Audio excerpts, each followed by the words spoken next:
Bonjour et bienvenue à ma vidéo du vendredi. Je suis heureux de vous retrouver. Jusqu'ici, l'Éternel nous a secourus. C'est un merveilleux témoignage que nous trouvons dans les Écritures et je voudrais vous raconter le contexte qui a amené cette fameuse phrase qui est chère à notre cœur parce qu'elle nous parle de la fidélité de notre Dieu et de son secours. Jusqu'ici, le Seigneur nous a secourus.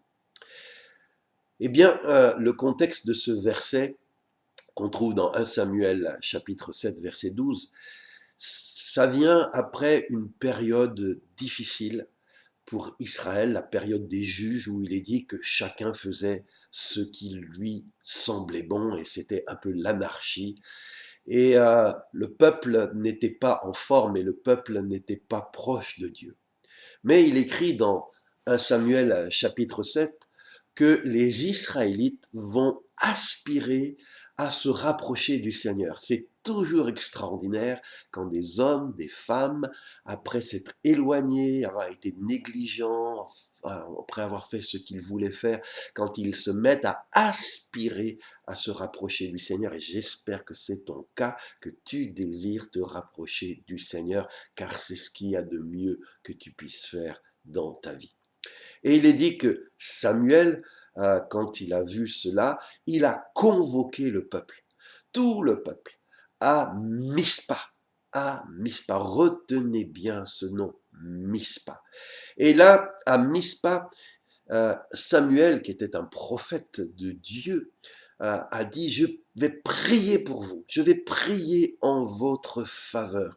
Puisque vous voulez revenir à Dieu, nous allons prier, nous allons ensemble aller dans un nouveau départ en étant plus proche du Seigneur. Donc les Israélites se rassemblent à Mispa et il est dit que ce jour-là, ils vont jeûner. Le jeûne, c'est quand on a quelque chose de particulier à demander à Dieu qui nous tient très à cœur. Alors on va ajouter à la prière de notre âme, on va ajouter la prière de notre corps. Notre corps dit, je n'ai pas besoin de nourriture, j'ai quelque chose de plus important qui est de chercher Dieu, de supplier pour quelque chose qui me tient à cœur. Et là, dans ce jeûne et prière à Mispa, il est dit qu'ils confessèrent qu'ils étaient coupables, que ce temps des juges avait été un temps d'éloignement. Et aussi, il est dit que c'est à Mispa que Samuel va devenir le chef du peuple d'Israël. Donc c'est plus la cacophonie, chacun, la guerre des petits chefs, c'est maintenant un chef reconnu par Dieu, établi sur le peuple, un peuple qui veut marcher avec son Seigneur. Et ce qui est intéressant, c'est alors qu'ils sont en train de jeûner et de prier à Mispa, il est écrit dans 1 Samuel donc chapitre 7 au verset 7 que les Philistins, qui étaient une population étrangère et qui vivait autour des Israélites, quand ils apprirent que les Israélites étaient rassemblés à Mispa, les chefs des Philistins décidèrent d'aller les attaquer. Intéressant. Il y a une leçon pour nous. Chaque fois qu'on revient à Dieu, chaque fois que des hommes et des femmes cherchent à se rapprocher de Dieu, à abandonner leurs idoles et leurs mauvaises voies, quand ils cherchent à l'adorer, à le servir, eh bien, vous savez quoi? L'ennemi va décider de nous attaquer. Les Philistins, dans ce passage, représentent les ennemis de ceux qui veulent s'approcher de Dieu. Et quand le peuple réuni autour de leur nouveau chef Samuel à Mispa, qui sont en train de prier, de jeûner, apprennent que les Philistins sont venus pour les attaquer, il est dit qu'à ce moment-là, ils furent très effrayés. Et c'est vrai que dans la marche avec Dieu, parfois, l'ennemi nous effraie et on se demande qu'est-ce qui va nous arriver? Est-ce que je vais y arriver? Est-ce que je vais pouvoir tenir bon? Et quand on est en danger, en général, on crie au secours. C'est vrai? On appelle au secours. Et là, il est dit à 1 Samuel 7, verset 8, que les Israélites crièrent au secours vers leur nouveau chef Samuel en disant « Ne nous abandonne pas, ne cesse pas de supplier le Seigneur notre Dieu en notre faveur pour qu'il nous délivre du pouvoir des Philistins. Donc le peuple, effrayé, tourne vers leur chef en disant « S'il te plaît Samuel, c'était un homme de Dieu, prie pour nous. » J'aimerais faire une petite parenthèse pour dire que souvent, j'ai été pasteur moi-même de très nombreuses années, que souvent, on entend le peuple de Dieu, les gens critiquer leur pasteur, mon pasteur ceci, mon pasteur cela. Mais quand il y a un problème, vous savez à qui il court? Il court vers le pasteur. Oh pasteur, ne m'abandonne pas, ne me laisse pas tomber s'il te plaît, prie pour moi. Donc, en fait, il vaudrait mieux moins critiquer parce que les pasteurs, on s'aperçoit qu'on a besoin de, comme ici, des fois en France, j'entends les gens qui critiquent beaucoup la police, les keufs, ceci, les keufs, cela, la police, ceci. Et quand ils sont en danger, quelqu'un vient les attaquer, qui c'est qu'ils appellent? La police, au secours, au secours. Donc, faisons attention de ne pas critiquer ceux qui nous donnent un secours dont on a besoin au temps de la détresse. Et donc, Samuel, c'est comme tous les vrais chefs, ils se défilent pas quand il y a le danger, ils vont pas aller s'enfuir en Suisse, je sais pas, pour se protéger, regarder ce qui va se passer de loin. Non, non.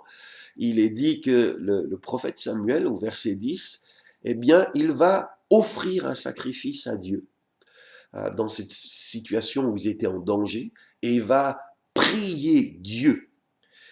Et pendant qu'il est en train d'offrir le sacrifice, pendant qu'il est en train que le sacrifice monte vers Dieu, il est dit que les Philistins s'approchent pour attaquer. Voyez-vous, non seulement il n'aime pas quand on veut revenir à Dieu, mais quand on offre des sacrifices à Dieu, des sacrifices de louange, des sacrifices d'adoration, l'ennemi, s'il le peut, il va s'approcher pour nous attaquer. Et là, il est dit, verset 10, que l'Éternel va faire retentir son tonnerre sur les Philistins de telle manière qu'ils vont être effrayés et ils vont être mis en déroute. Voyez-vous, le Seigneur est le secours de tous les vrais adorateurs. C'est vrai que quand on veut marcher avec Dieu, l'ennemi s'approche. C'est vrai quand on veut marcher avec Dieu que l'ennemi va essayer de nous stopper. Mais nous voyons que la main de Dieu n'est pas trop courte pour sauver et que là, d'une manière surnaturelle, par un phénomène de tonnerre, il va effrayer les Philistins et secourir Israël. Mais l'histoire ne s'arrête pas là. Il est dit dans ce passage que Dieu non seulement va délivrer Israël des Philistins à Mispa, mais il va dire aux Israélites, poursuivez-les, ces Philistins qui sont en déroute, poursuivez-les. Et voilà que les soldats israélites se mettent à poursuivre les Philistins, et peut-être ils marchent, ils courent, et puis ils avancent, ils gagnent du terrain, et puis peut-être à un moment, ils sont fatigués, ils s'arrêtent, et il est dit dans le texte qu'ils s'arrêtent près d'un endroit qui s'appelle Beth-Kar. Beth-Kar. Donc ils étaient à Mispa. Là, le Seigneur les a secourus, il les a délivrés des Philistins, et maintenant ils poursuivent les Philistins jusqu'à Beth-Kar, et puis ils s'arrêtent, et il est dit, au verset 12, qu'à Beth-Kar, Samuel va prendre une pierre, qu'il va placer donc entre Mispa, qui était leur point de départ, et l'endroit où ils sont arrivés. Et cette pierre, il va l'appeler Ebenezer en disant, jusqu'ici, l'Éternel nous a secourus. Jusqu'ici, c'est depuis Mispa où nous avons été attaqués, jusqu'à tout ce parcours que nous avons fait jusqu'à Beth-Kar, où nous avons poursuivi l'ennemi, l'Éternel nous a secourus. Et cette pierre est un témoignage rendu à la fidélité de Dieu et au secours du Seigneur. Toi aussi, sans doute, toi qui m'écoutes, tu as expérimenté le secours de Dieu. Ton Mispa, je ne sais pas où c'est ton Mispa, mais je sais que là où tu as été attaqué, l'Éternel t'a secouru. Mais non seulement il t'a secouru à Mispa, mais il t'a donné de pouvoir encore avancer, de pouvoir gagner du territoire sur tes ennemis. Et là où tu te trouves aujourd'hui, à ton Beth-Kar, l'Éternel t'a secouru jusque-là.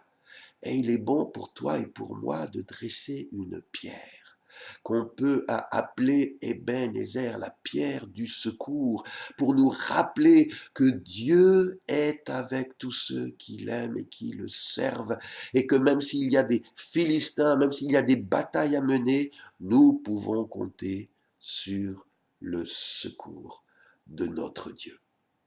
Et si le Seigneur nous a secourus à Mispa, si le Seigneur nous a secourus jusqu'à Bethkar, nous pouvons avoir confiance qu'il ne manquera pas de nous secourir pour les années qui sont encore devant nous. Parce que l'amour du Seigneur n'est pas un amour capricieux, un amour changeant. C'est un amour et un secours stable. La fidélité du Seigneur dure à toujours.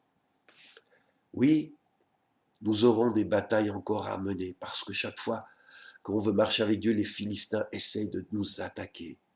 Mais nous savons, nous connaissons celui qui ne nous abandonne jamais.